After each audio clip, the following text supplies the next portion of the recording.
Hey, before we get to the thing, this is your host, Brandon, giving you an important life update. You're listening to SMI, of course, but did you know we're part of the American Songwriter Podcast Network? I'm pretty stoked about this. You should go check out all their other podcasts at americansongwriter.com/podcast. We'll have stuff up too, because we're vain. That's what we do. All right, let's do this. This is Surviving the Music Industry. I didn't think about how that sounded. Hey everybody, welcome back. You know what this is. You're listening to SMI Podcast. Don't ever call it STMI if you're new to this thing. I know if you're a real fan, I know if you listen and in an email or I meet you in person and you say STMI, I'm going to call you out. It just sounds like a venereal disease. Come on, people. Surviving the music industry. The V is not that important. But anyway, I'm Brandon. Welcome to my headspace, my normal life, and how I do things and contemplate over things. I'm sure you're listening to this episode because you want to know the inside conversation I had with Matt Stell. He just released If I Was a Bar last week. Yeah, wasn't that long ago. So the song is hot off the presses. The video's out. The video's funny. I'm a little jealous. I kind of wish I was in it, just to kind of partake, but it would kind of ruin the whole thing, you know, because if he was a bar and he's got these different personalities in a bar, and so I would just ruin it. But all I'd say, it was a fun video, and it's awesome. Life is going good on this side. You know, for us, we've kind of been taking this isolation thing pretty seriously. Like, we haven't really traveled as much, but as of right now, for the past 3 weeks, I've been by myself. Some of you know I own a child, and I'm also working on my first marriage. So we're always together, but right now they're visiting family, being with the people in Arkansas, because I think Arkansas has the lowest case numbers in the nation probably, because nobody really wants to go to Arkansas. And it's funny that I'm talking about Arkansas. Matt's from Arkansas. I'm from Arkansas. But anyway, they're out vacationing, and I'm an alone mess in my headspace of isolation, and the house is a wreck. And I'm learning how to make bread. I think that's the most fruitful thing I can say I've done for myself during this whole experience of isolation. Just making homemade bread. It's easier than going to the store and got to deal with the looks and the judgmental contemplations of, why are you wearing a mask? Well, why aren't you wearing a mask? So, yeah, it just makes my life easier just to make bread. I'll spend 5 hours out of my day making a loaf of bread versus 20 minutes to go down the road. There and back, round trip, 20 minutes. Boom, done. Just so I don't get those judgmental looks. Call it my Baptist upbringing, but I just can't take it anymore. Can't take those looks. I can't take the thing of people just staring into my soul, trying to put their thing on me, they're judgmental head case of they're right and I'm wrong. Listen, I don't care what you do. I mean, I'm wearing the mask for other people's sake, just doing that thing. But it's a tricky thing, right? And now, of course, America is protesting. We're reanalyzing civil rights. 100% supposed to do that, right? Okay? To analyze this, the murders that have been happening within the black community, we can all say, bad. This is very bad. Let's take a look at this and analyze this thing.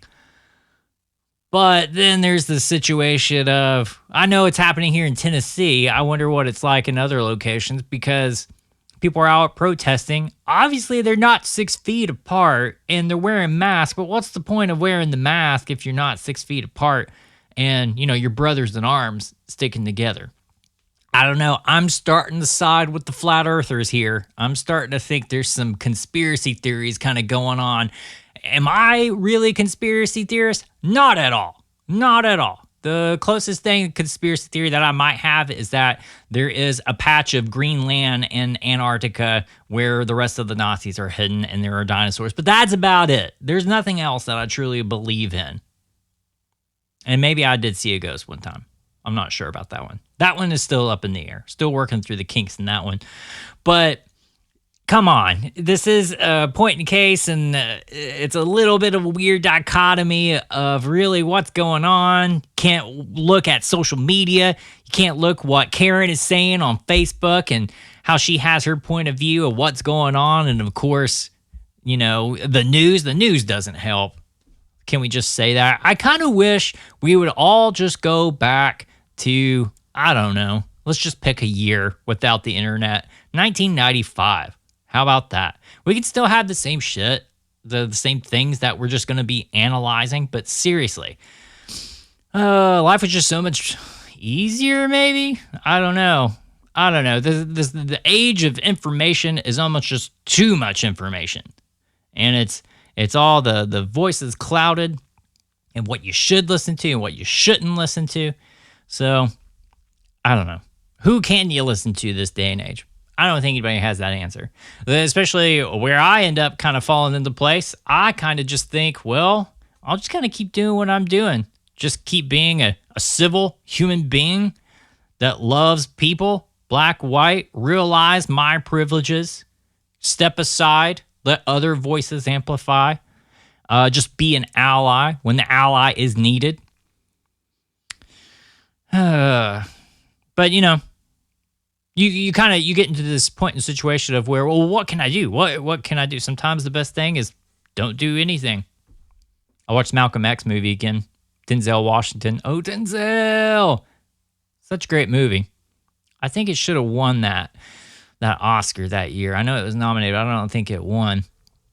But there's a cool scene. Denzel, Malcolm X is walking into a building, and this white girl in college asked, hey, is there something I could do as an ally? And he was just like, nothing.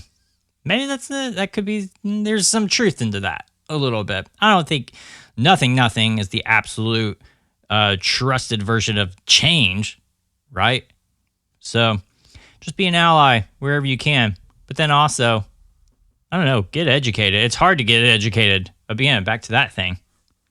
So, but anyway, what I've been doing personally is just kind of taking care of me and my own and the proximity to people that I run into neighbor-wise. You know what I'm saying?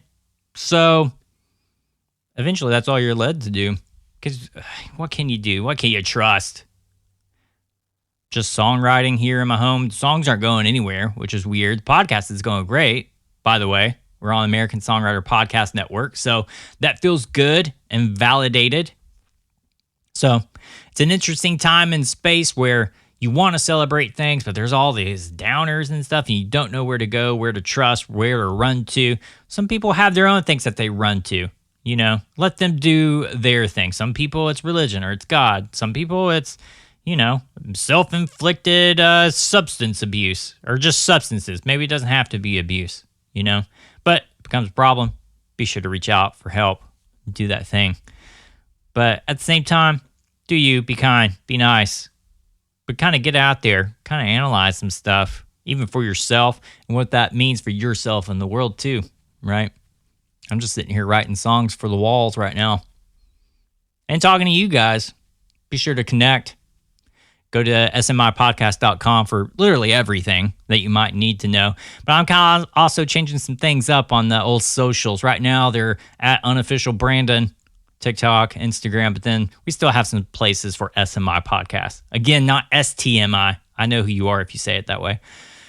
But let's get to the reason why we're all here today. It's Matt Stell celebrating this guy.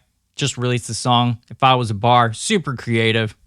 Great metaphorical writing. You know, if he was these certain characters at a bar, this is what he is. And I'm not going to ruin the story or the song for you. You should go check it out. It's already out, all streaming platforms. You can think of, you listen to music, it's out there. Also, the music video, it's there too on the YouTubes. Okay, Matt Stell Music, everything across the board. Go check it out.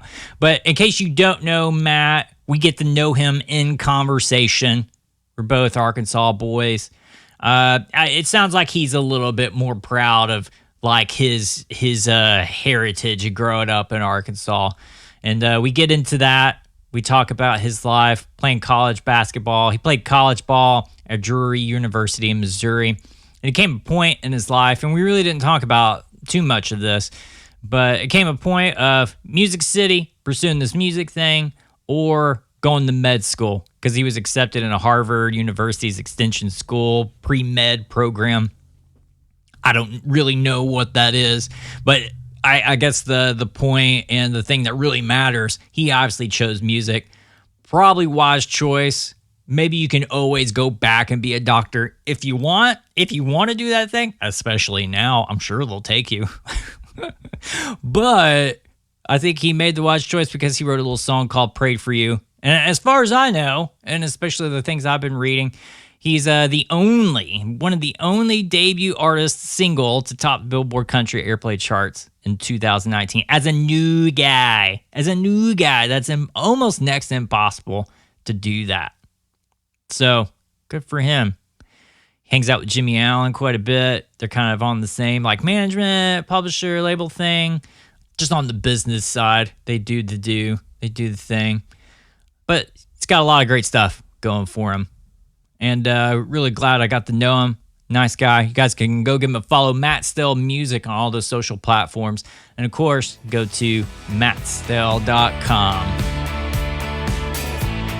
Man, I'm good. I'm had a pretty streak of weather here in Nashville, and I'm just staying busy writing and doing things like that. But wishing the times were different, but we're getting through it. So, right. I'm a little bit surprised that you're in Nash right now. I feel like most everybody I've talked to during this time, it's like they all went back home. Yeah, totally. Everybody just kind of hightailed it. But I guess everybody's kind of coming back. That's what I'm feeling like. Yeah, no, that's true, man. I've been home. I was just so scared to go home because I didn't want to be the vector that kind of spread it, especially when I first got off the road. And so I've just tried to, because I have, older grandparents and stuff like that. So I've been trying to keep my distance as best I can from that. Just trying to do the right thing there, or else I'd be home. But I think I'm gonna try to get back in the next couple weeks. Yeah, man, good for you. It's crazy. Well, I mean, we have a connection. I don't know if you know this, but I'm from Arkansas. I went to school in Conway, and my wife. Nice. My wife is from Conway too. So she's a townie. I married a townie, but she's there now. But it's amazing how many people, how relaxed it is. I guess that's the best political way to say it. If you haven't made it back there yet, like it kind of feels like this is like it's the state or it's the area where like COVID is like passed over. I don't know if there's like a bubble or what, but this is a lot more relaxed there. Yeah, well, and I've kind of been talking. I got a buddy of mine, a couple of my high school friends. I live here. He lives in San Diego, and then the other one lives back around Conway and Toadsuck, and we talk and text, and it just looks so different. And in some ways, I get why it does look different. It's one thing about being in Arkansas. You're kind of naturally social distance, and a little more than other places, and you're having to drive everywhere, and you don't share, you don't share public transit or anything like that. You're just in contact with less people, so it kind of makes sense that the first wave has never really hit there. And then also, because of that, it's kind of, you see what can happen when the social distancing is implemented early enough. You can really, because of the exponential growth, it would seem, just judging it by comparing it to large cities, in America and abroad, that, one thing that was fortunate about, the middle of the country and smaller rural places is that, the shutdowns, when they happened, really kind of happened before COVID ever kind of got there and really entrenched in a way.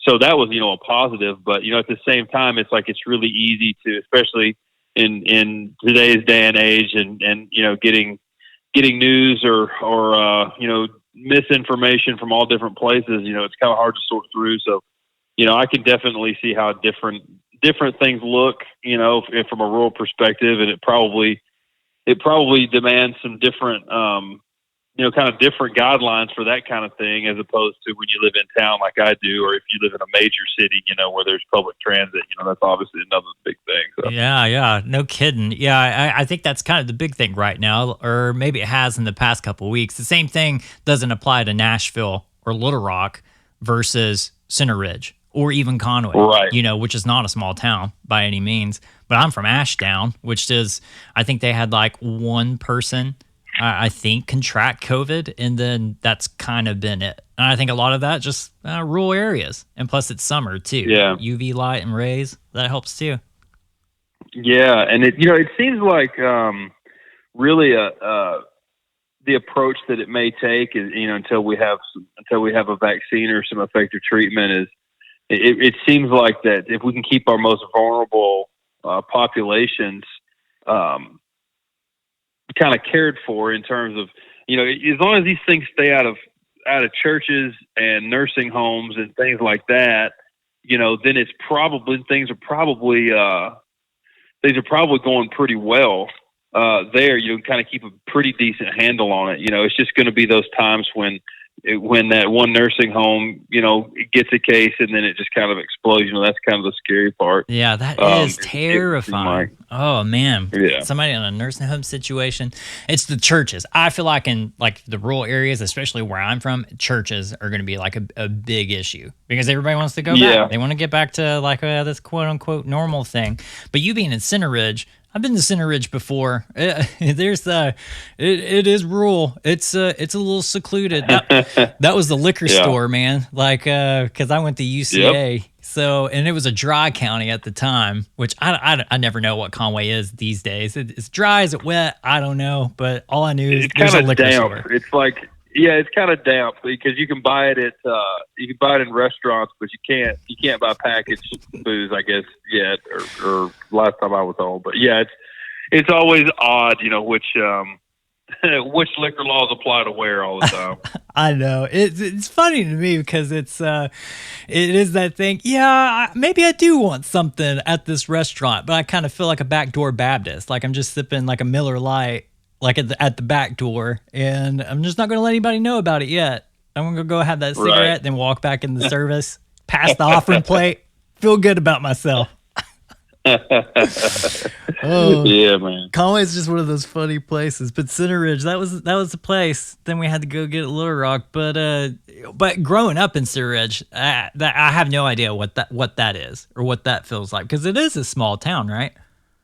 Yeah, it's a super small town, and I mean, so I was born in all my family's right there in Center Ridge, and I was born in Clinton, just up the road. Yeah. And so I'm from right there, but I also grew up in South Florida too. When my mom remarried, we lived down there for 10 years. So I was back in Center Ridge on Christmas and spring break and all the summers. And so I spent a lot of time there. And then I finally, when I moved back, I would have been in 8th grade. I finally moved back to Arkansas and spent my junior high and high school days there. And it's just like a lot of small towns. You just end up figuring out how to make your own fun. Yeah. And we did, and a lot of it was outside. And it's definitely a different experience than most people have nowadays growing up. But in some ways it's good, and in some ways it's not. But it was a great being around family. Yeah. But you call Arkansas home? Would you say that's home? I do. Yeah. Yeah. I sure do. Yeah, South Florida. How long did you live in South Florida? Well, for the better part of about 10 years. Oh, okay, yeah, informative years too. Yeah, for sure. And getting to live in that world, and then getting to come back and spend time around home, or around family. It was kind of interesting. I'm kind of glad I had those experiences because it makes me appreciate where I'm from, and it also makes me realize that there's also a lot of life, a lot of world outside of there that's also interesting and worthwhile. So I'm kind of glad for those experiences. Yeah, you can say that you've met Florida man. Like you lived in Florida long enough to understand the culture, like what's happening there. I definitely have. Yeah. All right. So tell me about mom and dad. I want to get to know them for a second. Yeah. Well, my dad he was born and raised. He had probably been. Let's see. He was 1, 2, 3, 4. 4 or 5 generations, maybe even before that, of being from right there around Center Ridge. And so he grew up when I was a real young kid. He was a dairy farmer, and then he started, he was a contractor a little bit after that, laying water line. And then when I was in college, the fracking boom hit, and his business really exploded. And so he went from having about 6 employees, counting me in the summers and anytime I could work, to having as big as it got, about 70. So things blew up, and all the while he was doing that, he had a big cattle operation where he had a couple thousand head of cattle that my brother handles now. Dad passed away a couple years ago, and I'm sorry, man. That's tough. Oh man, I appreciate it, but I got a lot of good time with him, is the way I like to think about it. And so anyway, he was smart guy. He played basketball he played at Hendrix there in college in Conway. So the roots run deep there, and yeah, he lived right there in Birdtown, just south of Center Ridge, right there before he died. Now, how old was he? He was either 60 or 61. Man, that's so young. Yeah, it was young. He had a heart attack, and you just kind of just got to watch that sort of thing. It's a pretty eye opener. It doesn't matter how well you do, in life, you got to take care of yourself, and you just come from a different time and place where getting exercise and eating right was just not something that people do where I'm from. People just worked hard, and that was usually enough. But a vegetable is fried food. I get that. That's that's at least where I'm from. Yeah, exactly. Then you get it there, and then. But that's my dad in a nutshell there, and then my mom is just a real badass. She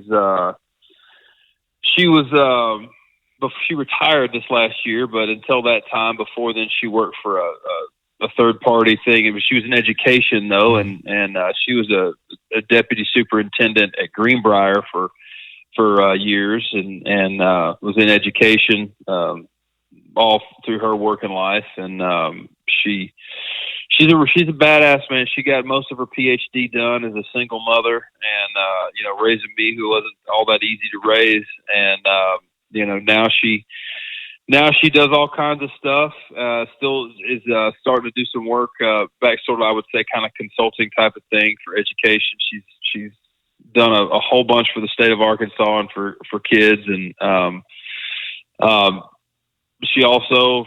She's a big barrel racer and a pole bender. So on the weekends, she loads up her horses and pulls her truck and trailer to rodeos and goes and does that. She still does this?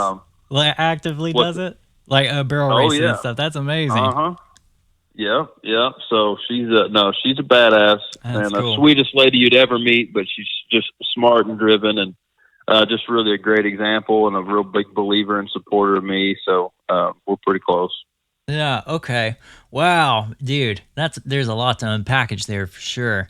So your mom raised you most of your life, or especially like formative years. Is that what I'm kind of gathering? Because your dad died at 61. I mean, that sounds old, but, I guess how old were you when he passed?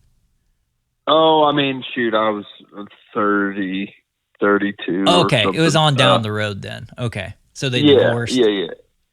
Yeah, so they weren't ever. Yeah, I don't ever remember being together, but they both remarried, and I have great step parents, and I was fortunate there, and yeah, I spent a lot of time. I did spend a lot of time in Arkansas, even when I was in Florida, and spending all the summer and like I said, Christmas and spring break, got to spend time there, so always connected to home, and yeah, that was kind of the longest, kind of the high point, the cliff notes. Yeah, that's it. That's I got the spark notes on this one. Yeah, what's crazy? My wife is going through her doctorate stuff too right now, and I mean, I'm working on my first marriage.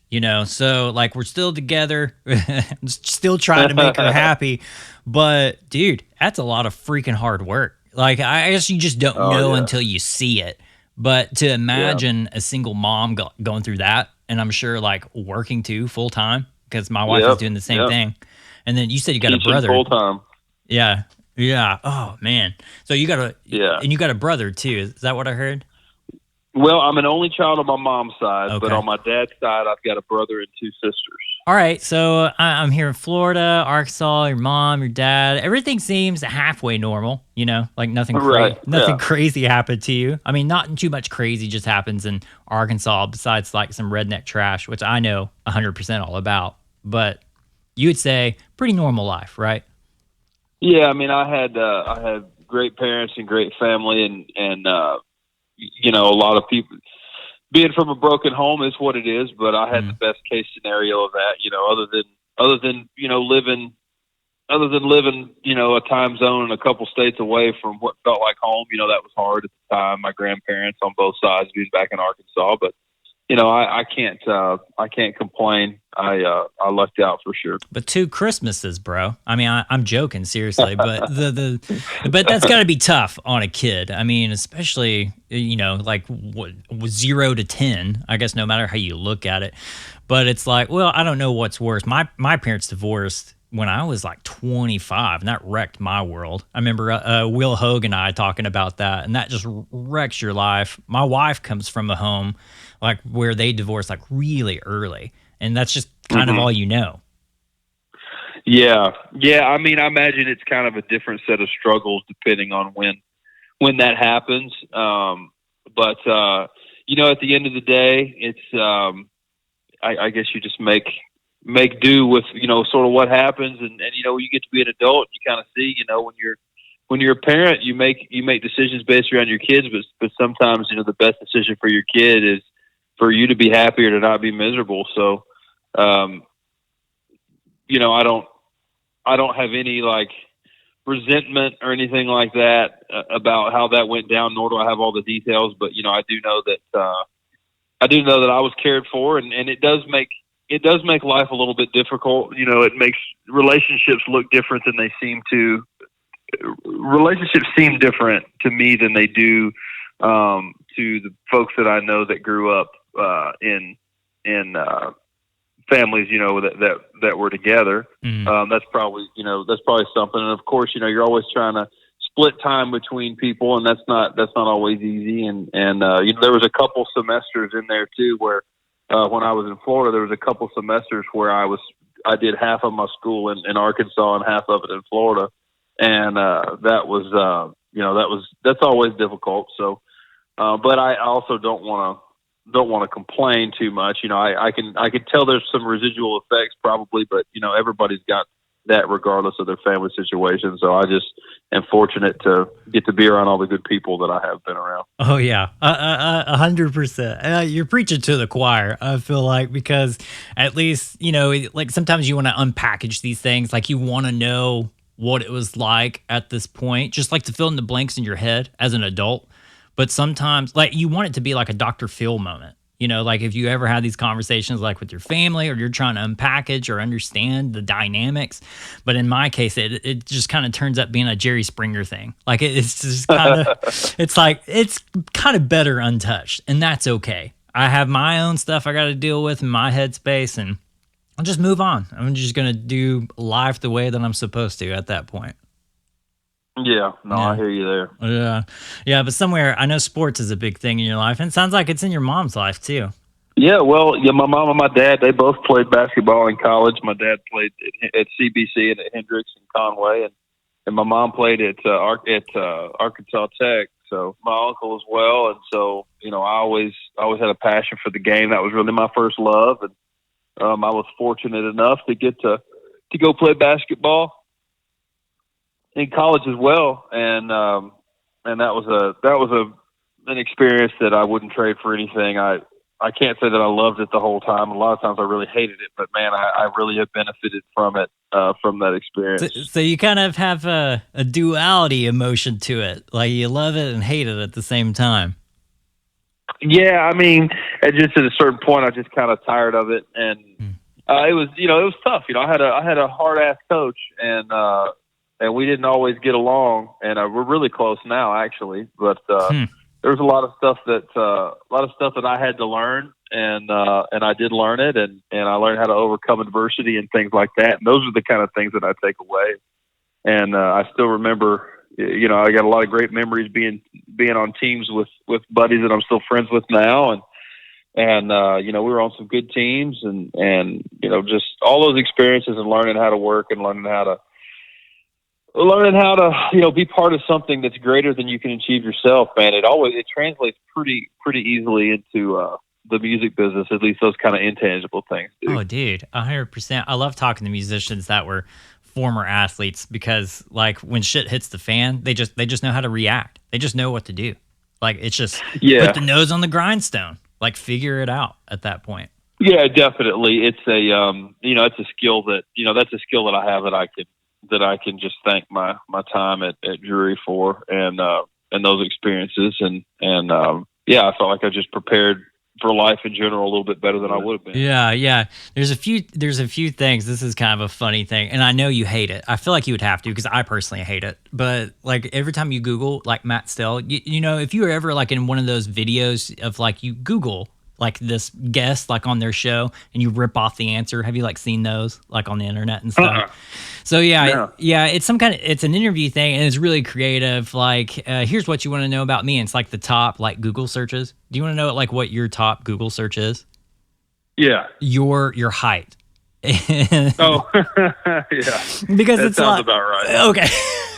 Because every time I hear you speak and you talk, and I wonder if you thought this whole time of like, is he ever going to ask me? I have it ready. I know how tall I am. Man, honestly, I guess it works as kind of, I never think about being tall. Like I never think, it never really crosses my mind until people bring it up. They just bring it up pretty frequently. That's it. Yeah. No, man. I mean, and also from playing ball, you know, I spent years of life where I was not the tallest dude that I was around all the time. So I never even think about myself even being that tall even now, because I'm like, well, man, I hooped with dudes that were 6'8", 6'11", 7 foot. You know, like it's like I feel like my best friend in Nashville before he moved that wasn't in music, man, he's 7 foot tall, and I just never think about being real tall. Yeah. But until I get to a meet and greet and then, you know, it's like, wow, you're tall. You're a force of nature. Yeah. Yeah. And I mean, I don't mind shit. I'm glad that people care to Google anything. You know? just give a damn at all. Yeah. Yeah. Well, I just think there's a little bit of fun because, I mean, I look like Frodo Baggins. And so I just feel like if we were ever on a red carpet together, like I feel like you're probably say, nope, no chair. Nope, we're not going to do that. Never mind. But one day we'll meet. But do you, well, I guess before everything shut down, like, did you ever play ball in town? Oh yeah, man. I had I made a lot of good friends playing on the same city league team for a few years here in town. And, yeah, man, we hooped a bunch. And actually one of my teammates that I played in college is actually from Hopkinsville, Kentucky. So he came down and played some ball with us, and that was fun. And yeah, man. I just always want to know who's bad at sports, like in music. So like that's my only thing, because like when you go watch, like have you ever played ball with like any of the Toby Mac guys, like at the Y or anything? Like there's a league of artists that will play like ball together and stuff. So like Toby Mac and his Diverse City team, like they are a team. And so I didn't know if you ever like played against them or anything. No, I haven't, but I would. Yeah, obviously they're not doing it now, but it's just like nobody. That's a stacked team. Like nobody can like play against that. Like probably like you and maybe I'm trying to think of anybody else that's probably good at hoops. Jimmy's pretty good. Is he? Jimmy just looks like a linebacker to me. Like I don't know. I've never seen him play ball, so I have no idea. But it just looks like I would not go toe to toe. No, man, Jimmy. He's a sweetheart, but yeah, man, he's a good ball player. Yeah, we hooped together some, and I'm trying to think if there's anybody else that I don't know. Ashley Gorley has a game. He would be good. Obviously, he'd be good. He's good at songs. Why not be good at playing basketball? That guy. Yeah, man. He I assume, like, I haven't played with him yet, but they've got a game that they run that I've heard is pretty good. So, yeah, those guys play too. Yeah, a lot of those smack guys as well. Yeah, well, where does music happen though? Music happened when I was in college. I started. I had a lot of the student body was from Texas, and I made friends with some of those guys. And I found out there was like this indie country scene going on down there, and I was like, hell yeah, this is great. This is what I'm interested in. And like the red dirt kind of stuff, or was yep, it? Okay, yep. Yeah, that was happening. Yeah, totally. And that whole independent music scene I thought was so cool. I did country radio at the time. Wasn't I like some stuff, but some stuff I just didn't identify with at all, and was looking for a sort of.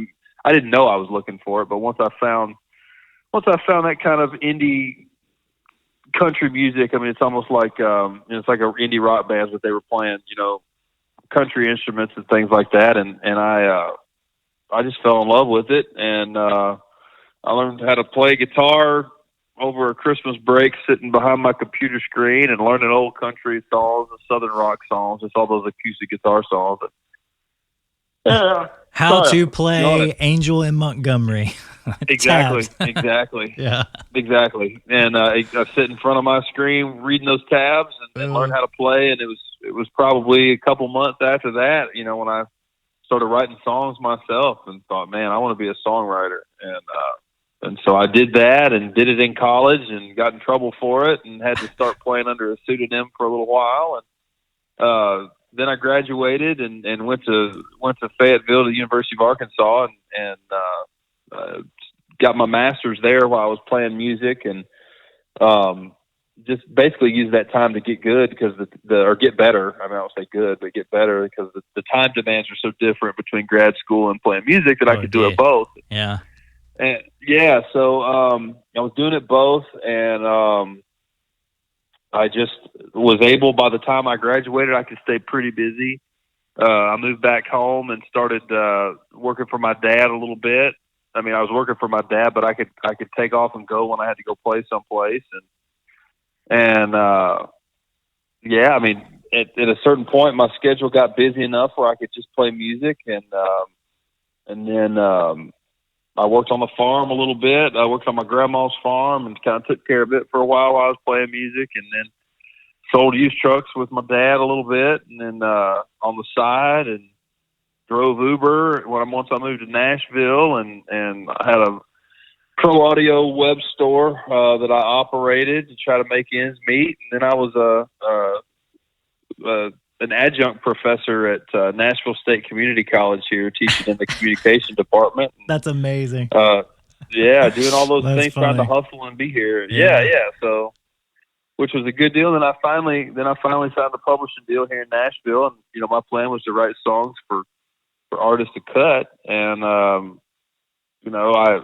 I put out an EP with my management company at the time and my publisher, and it had a song called "Prayed for You" on it, and people started listening to it a lot, and one thing led to another, and we celebrated a number one song and got me a major record deal last year and a number one song, and just my life completely changed basically because of that song. So yeah, I know, but you make it sound like an overnight success, which I know it wasn't. But that's no, what it by sounds no like. means. Yeah. I moved to town and then I got rich. So yeah, no, I'm still not that, but it's the when you talk about it, it kind of seems like all that stuff flowed together and there was this path to get someplace, but there was no path. There was just a dream. I mean, I guess there was a path, but it wasn't like, I'm going to do this to go do this. It was, I moved to town to write songs and almost left town because I didn't think I was going to get a publishing deal. Yeah. How long were you in town before you started having that conversation to yourself? Like, this is too hard. I'm a jet. Well, it's about going on my third year of being here in Nashville. And at the time I had a long distance girlfriend that was living in Dallas. And so I was going to have to figure out what I was going to do there, if I was moving to Dallas or if I was going to play music still. And then I went on this medical missions trip and it kind of changed my outlook on stuff. And so I applied to this pre-medical program and they're like this post-baccalaureate pre-medical program at Harvard's Extension School. And I could basically get caught up on all my hard sciences and stuff like that so that I could apply to med school proper. So I got accepted to this program, and so I had to choose whether I was going to move to Dallas with the girl, whether I was going to, stay in Nashville and keep trying to chase this dream that had proven pretty elusive, or was I going to go do something totally different? Right. Have you ever hung out with Brett James? You ever wrote with him yet? I've not, but I know Brett's story a little bit, and it's pretty incredible. He was actually, he was farther along than I was. He was already in medical school. Dude. I was going to get my ducks in a row so that I could be there, but yeah, a couple more years, we would have called him Dr. James or Dr. Cornelius, whatever his last name is. But it's yeah, I just didn't know if that was a thing. But I'm sure you had pressure like everywhere, and like from that girl in Dallas, and then of course you got mom and dad kind of staring at you like you have a medical track, you have a plan. Why aren't you doing this, Matt? What is going on? And then you choose music. Like, I feel like something has to happen, like for you to choose that route specifically, because I don't think Pray For You like happened at this time, right? No, this was before that, and Yeah. this was. But really, what happened was. I got accepted into that program. I was trying to figure out what I was going to do. And then, I got an opportunity. I got the publishing deal offer that I had moved to town for. I'd got a legitimate publishing deal offer that I moved to town for. And, I knew that if I didn't take it, I would have felt like I quit. So I signed that publishing deal, and then it was, I don't know, maybe however many months later, I was writing, and that's when I wrote Prayed For You, and we put out an EP with some music on it, and we're proud of it. And then that's when, Pray For You took off, and it took off with streaming was really where it started. And, it started streaming really well. And then we shot a music video for it, my publishing company, which, I've just been really fortunate. A lot of people have horror stories in the music business, but I've got to work with really great, talented people that really empowering creatively and really have the means to execute stuff and that dream big and bet big on me. And one of the ways they did it was shooting this music video, and they cast Savannah Chrisley in it, who's, I guess you would say a reality TV show star, but that sort of, there's almost like a pejorative sense of that. She just is, has a TV show, was on a TV show, is on a TV show that's popular, and has a lot of followers on Instagram, whatever. And her and her boyfriend would have been a really good pick, were a really good pick to help us try to tell this story and visually. And so we did that, and that just kind of got a little more traction. And then, then I got a call from a guy in New York, and he said, "Hey, you want a record deal?" He called my manager basically, and we were like, this is after, the same story that a lot of people have. This is after I'd gone to every label in town and played Prayed For You for them and gotten turned down, and now this guy comes and offers me a deal, and I sign it, and then they take, Prayed For You to country radio, and this is a label that didn't have. I was the first country artist, and they took it to country radio, which was this is with Jive Records? Is this the story with Jive? Well, yeah, it's with the principal. Yeah, so the guy, Okay. Barry Weiss, the guy that was the president of Jive Records, signed,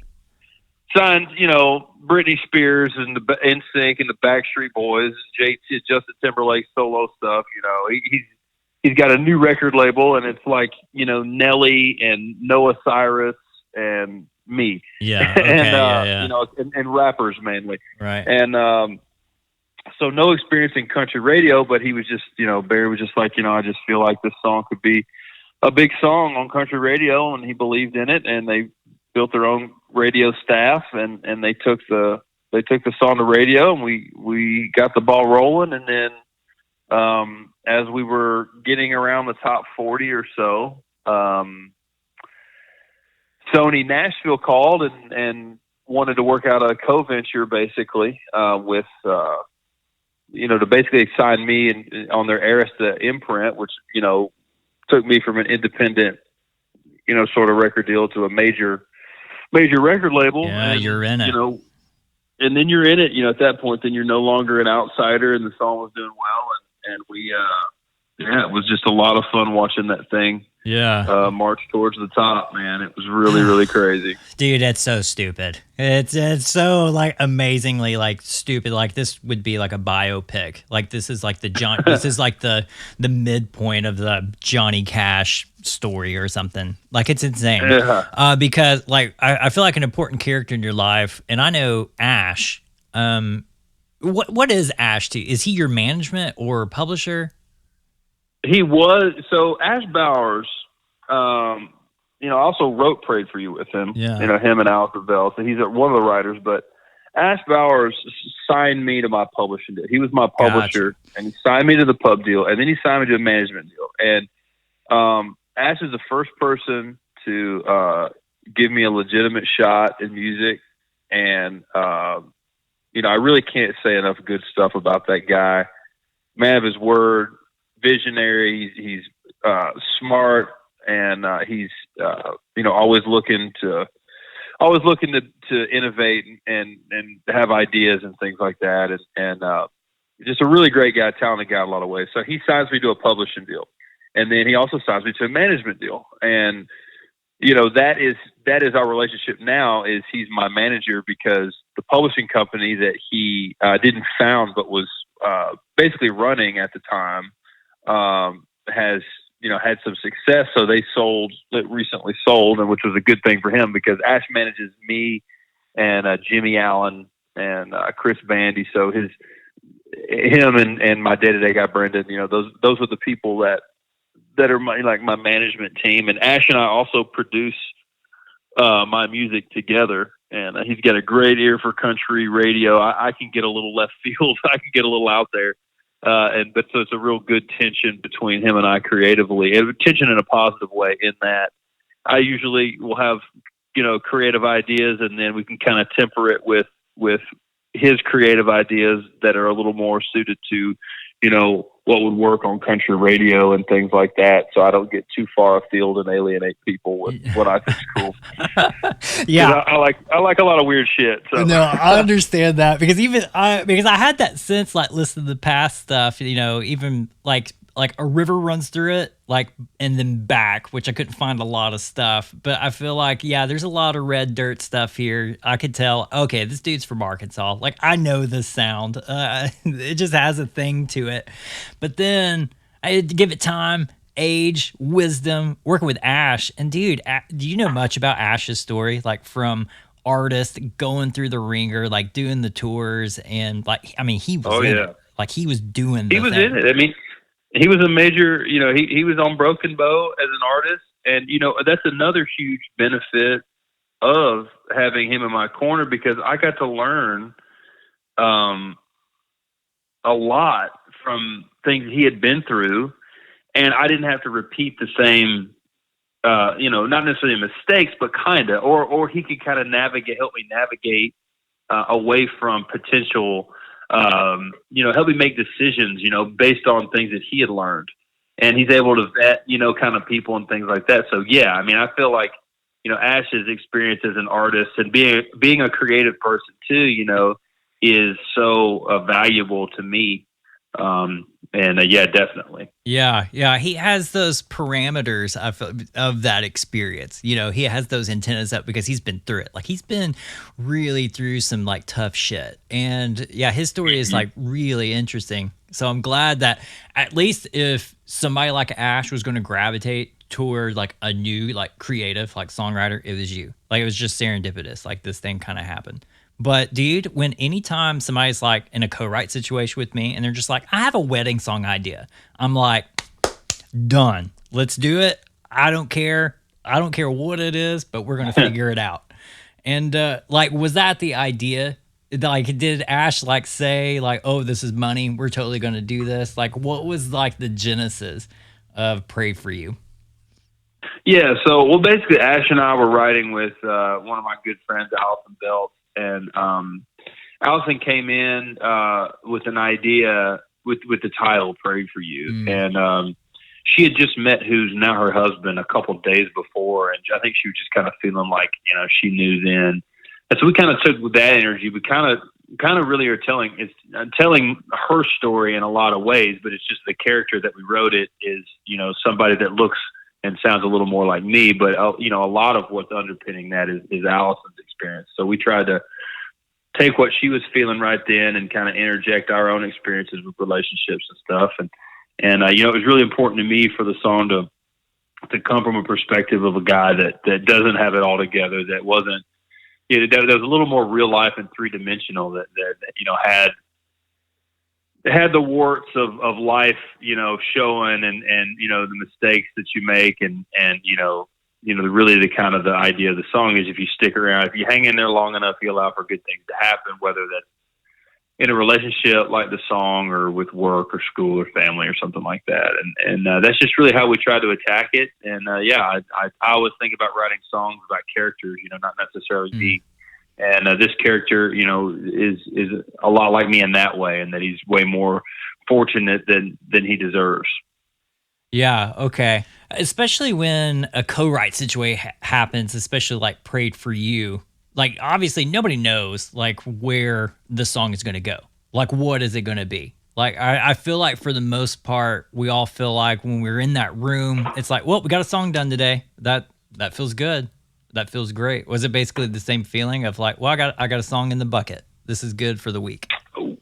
Well, sometimes it's like, I knew that we had written a good song that day. I can, there's some days when you go in and you're like, oh, we crushed it. Other days you're like, well, that's a swing and a miss. I mean, and it's a lot, that's just the nature of songwriting. But I knew that I knew what we aimed to do that day. We hit the target. Now, I had no idea that song was going to change my life and be a 2-week number one at country radio. And, still, I talk about this. I hope talking about the song doesn't sound like I'm bragging or something. I mean, I was just part of something creative, but the song ended up being, one of the biggest songs of 2019. Right. And that was because, but I had no idea. I had no idea it was going to do that. I just knew that we'd written a good song that day.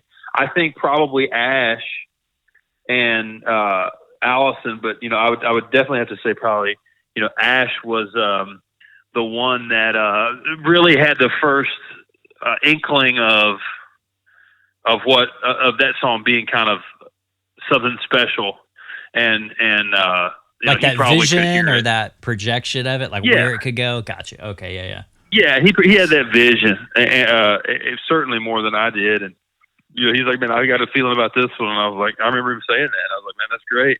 And I was just like, yeah, cool. We wrote a cool song. I know. That's exactly what I'm wondering about you, because I know, like, okay, there's like this Texas vibe to Matt. Like, there's this like Casey Donahue kind of thing. And I hear that, I sense that. And then like you're sitting there, and which, I mean, you're a songwriter. You can write in character. You can do it.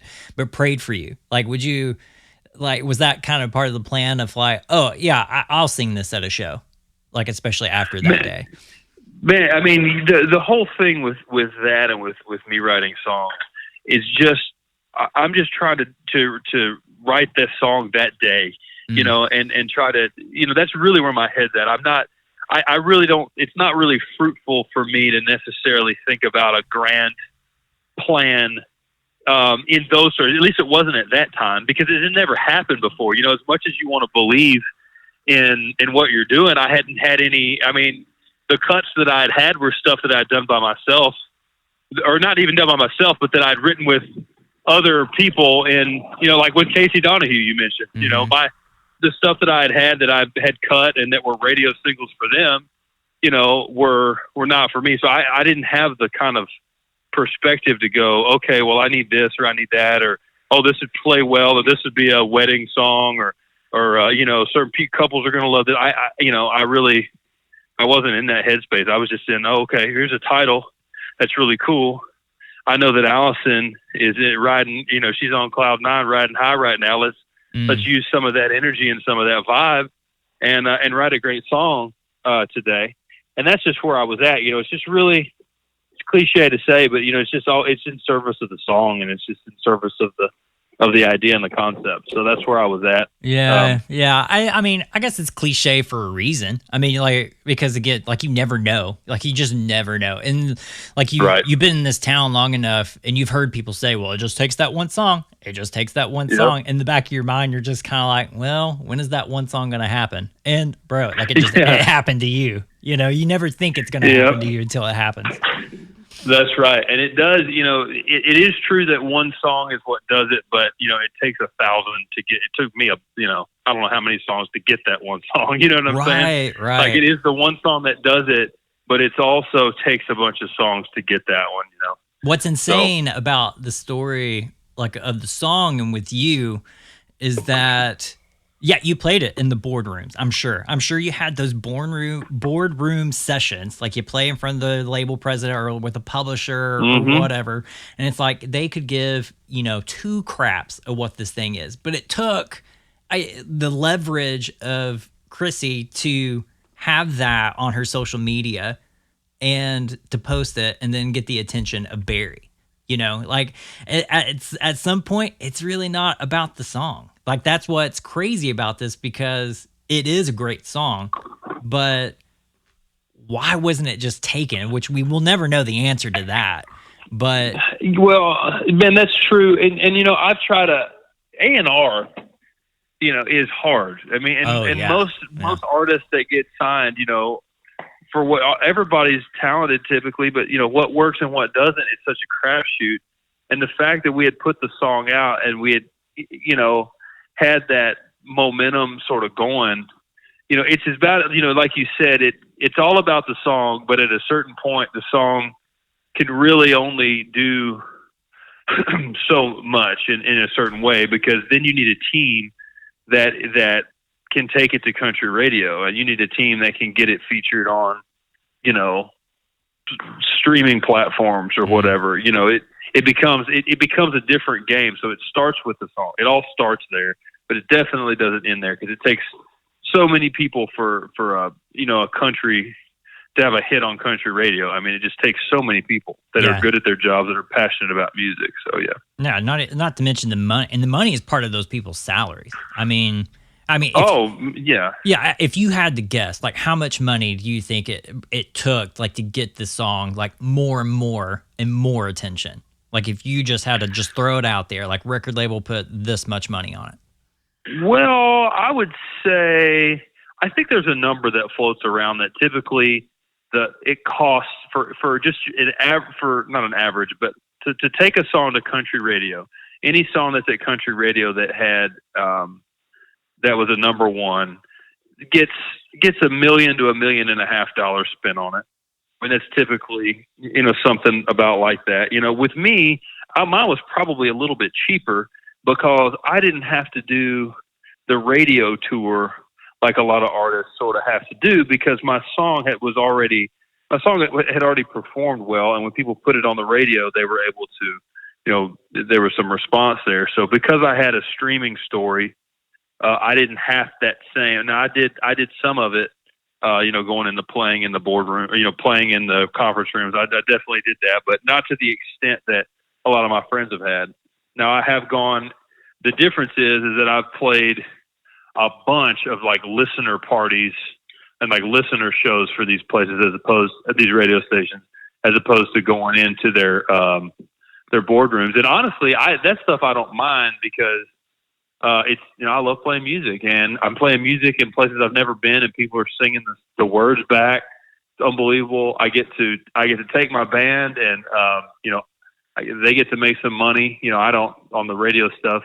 You know, that's not like most of the time you're not getting paid for that, but you know, I do get to pay my band for that. So, you know, those shows, it's way better than having to just, you know, kind of go and say, "Hi, I'm Matt. Here's my song," in a conference room. Oh yeah, that's the word. Okay, I'm with you now. Like, it's an actual show. There's people there that will listen and engage. Okay, I was thinking about a different thing. I get that, dude. On Everywhere But On, and Ash is your producer. Like, how did I want to know how the conversation went when you said that you're going to do a cover of God as a Woman, because I know Ash's style, but I just wonder if there was like any conflict or like, What do you mean? No, man. I mean, really, it's I elicit his opinions on stuff like that because he's I want to leverage his expertise as much as I can and his experience. And I knew that "Pray for You" changed my life. That song, but at the same time, I love songs, and I love all kinds of songs, and I don't want to have to be. If not have to be is not the best way to say it, but I feel like I would be most fulfilled if I'm the kind of person that can write a lot of different kind of songs and perform a lot of different kind of songs and not be, kind of one thing. And it'd be easy to lean into the "Pray for You" kind of thing, but doing that too much would just not be me. And so, we were talking about just putting together some kind of cover to put out there, just to release some new music. And it's actually one of my best friends that used to play guitar for me. We write all the time now. It was his idea. He's like, man, what about this Ariana Grande song, "God Is a Woman"? And man, I just think that song is so great. It's so good. It's like, it reminds me of Girl Crush in a lot of ways because it's got this provocative title and it kind of takes an interesting turn in the way that the lyric works. And, so, I just had fun doing it. And, like I said, I love songs, and I thought that one was just a great one. It might be cool if you had a man's voice on it. And, it was a lot of fun. There's some people that really dig it. So yeah, I dig it too, because it's like this, you like writing in style. So it has to be that much more fun, like to have a song and then twist a different character in it, as if like you're now talking about like this woman in front of you. Right. It reminds me a little bit, sort of what I had in mind a little bit is when Jack White, covered Jolene, the original, right, Dolly Parton version, and that I always thought that was cool. And I really don't.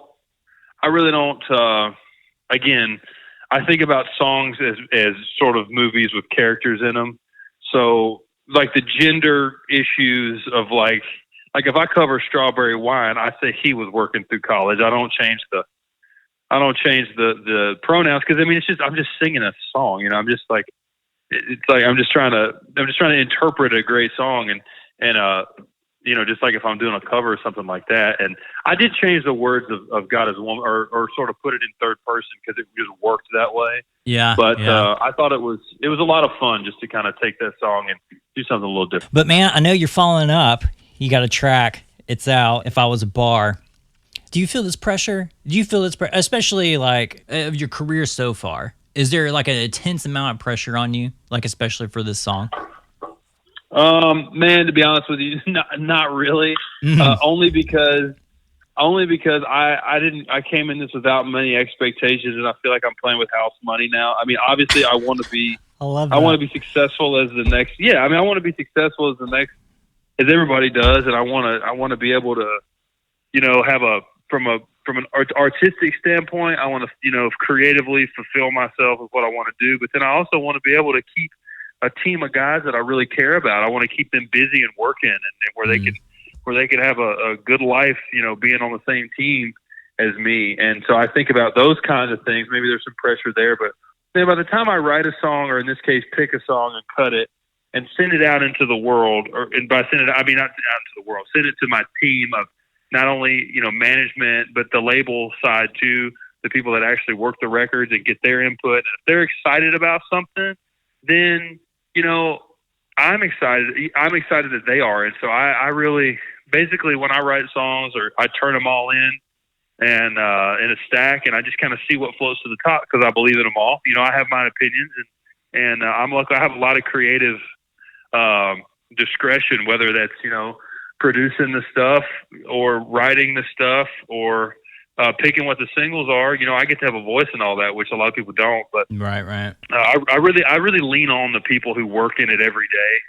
Like my radio team, on what they think is gonna, make their job the easiest. Because at the end of the day, if I believe in all the songs, then the ones that need to go to radio are the ones that work at radio. So I lean on them for that. Yeah, okay, I get that. And especially it takes time, like picking a song too. What's crazy about this song for me is that this shows talent, because for me, it's hard to point the finger at something and not make it like look bad. You know what I mean? Like, I feel like in the context of this song, it's like you're pointing the finger. It could be the proverbial middle finger, like to this other person that you got it all good now, right? And it makes them the bad guy. It's hard to write songs that doesn't make them look like the bad guy. And sometimes that doesn't work, like on country radio, like in those instances where you do obviously point out a bad guy. Yeah, I mean, you're right. It is it's a line you got to walk with who you're going to make the butt of any joke. And typically you need, you know, like, and especially with me, I like to be the butt of the joke. You know, a lot of times, like, I can take it. I think it's funny. And in this case, you know, you're right. The key of that song and the writers on it did such a great job was making it to where, you know, it's fun. It's kind of this fun heartbreak thing that's also like, you know, at the end of the day, his fault, you know, so. Yeah. But that's what makes it fun because it's not what I expected, which is always good. Who wrote it? Man, that was Jonathan Singleton, Zach Cale, and Dan Isbell wrote that song. Jonathan Singleton for the freaking win again, man. Gosh. Yeah, dude. He's so talented, man. And all of those guys are. I haven't met those guys, but JS and I, we've sat down before, but man, he's a force. He's a force, doesn't even recognize he's a force. I guess that's why he's a force. Man, he's definitely unbelievable. And so is that whole crew. You know, Zach Cale just got done with that Gabby Barrett song, which I love, and so, you know, it's all great. But dude, like in the climate that we're in, like especially with George Floyd, the black communities, and like, do you have this pressure among you, like for an artist, or like the thing of that you're out in front? You know, you're like this symbol on social media. Do you have like this pressure on yourself of like, man, maybe I should like do something like with meat to it, be important to somebody? Or does the world need a good song, a fun song? Yeah, I mean, I don't know how that much that influences, you know, creativity immediately. You know, and I don't know. I mean, it does and it should in certain ways. But you know, I try to be pretty respectful of how I sort of stand behind and support those kind of things. I really, you know, there's a lot of people that fight for justice every day, and I want to fight for justice, but I don't want to co-opt someone else's stance or make my voice bigger just because I might can reach more people or something like that necessarily. I want to be an ally to these folks that are out there. So, you know, from a creative standpoint, the songs just kind of come as they come, and you know, you know, also when you have a single revving up, it's you know, that takes so many months of preparation and things like that. So it's not something you can really, unless an artist like me, I'm not in a position where I can make it an about face right now, and then, you know, right before a new single source gets ready to start to surface, you know, I can't really pull the plug on there. And then, you know, it's sort of like, you know, if you're gonna do that, there's a way to do it that is beneficial to the cause, and then there's a way to do it that just kind of, you know, benefits you because of a cause. And I don't want to be that, you know, especially with the situation with the tragedy with George Floyd and that. So it's definitely on everybody's mind, and you know, I as well as most everyone that I know am a champion for justice, and I'm also understand that the you know, police are held to a really high standard because they, you know, we trust them to have a monopoly on force for us to keep us safe. So when things go bad, it's worse than just you know, it's not only is it, you know, tragic murder, but it's also a breach of the public trust, and that's why it cuts so deep. And you know, there's you know, I guess some legacy of that, you know, happening in this country, and we got to sort it out for sure. But I do know that, man, the vast majority of our police force is they're heroes, and they're people that go out there every day, and they have a wife and kids they want to go home to, and you know, there's most of them are are people that you look up to and you want to be like. So, I want to be respectful of everybody there while we call for justice and while we call for reform. Yeah, it's obviously on everybody's mind. I just think back to, when COVID first hit the fan, and then we'll just use Luke Combs, for example, 6 Feet Apart. A lot of people started writing those songs, and because it's on everybody's mind, how can you not escape from it? So in the climate that we're in now, it is everywhere, and it should be everywhere. If we're going to become allies to the Black community to try to understand this, maybe we should be quiet, let them speak and educate us. And then at the same time, as a creative force, I do understand that, creativity, it just kind of comes, but at the same time, I have this pressure of, what can I do? Maybe that's the white male in me. I don't know. Maybe that's just like the dad in me too. I don't know. Like, you just always want to try and fix something. But especially in this case of writing and being creative, like I always feel like, is there something like I could do, like creativity wise? So I just didn't know if that like aligned with you at all or not. Yeah, definitely. And it does spark creativity and it's because it's really, at the end of the day, the race issue part of this they just can't go unnoticed. But the root of it is, at the end of the day, is just injustice in a different form. And I think, anybody that wants justice we have to reckon with this. And we're only as good as we treat our most vulnerable populations. And the reason the Black community is vulnerable doesn't have anything to do with anything besides the fact of just their numbers and just because of, it's 13% of the population. So without us allying with them, in a democracy, you have to build consensus to have change. So, it's going to take us all. And I, for one, I'll be there and I support those kind of reforms and changes, even understanding that the problem is systemic. So we have to solve that. We're still working it out, folks. That was Matt Stell. Matt, thanks for being awesome, coming on, being vulnerable, talking about the stuff, doing the thing.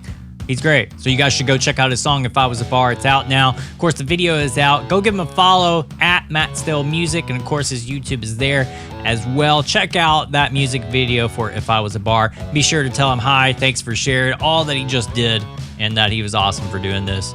I'm Brandon Harrington. You've been listening to SMI Podcast, Surviving the Music Industry. You can reach us at SMI Podcast on the Facebook.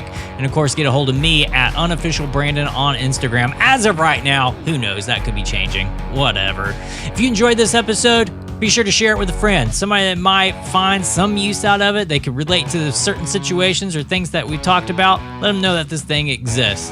All right, folks, stay in touch. Go to smipodcast.com. Drop us a line at any time. Take care of yourself. Be safe. And always, happy surviving out there.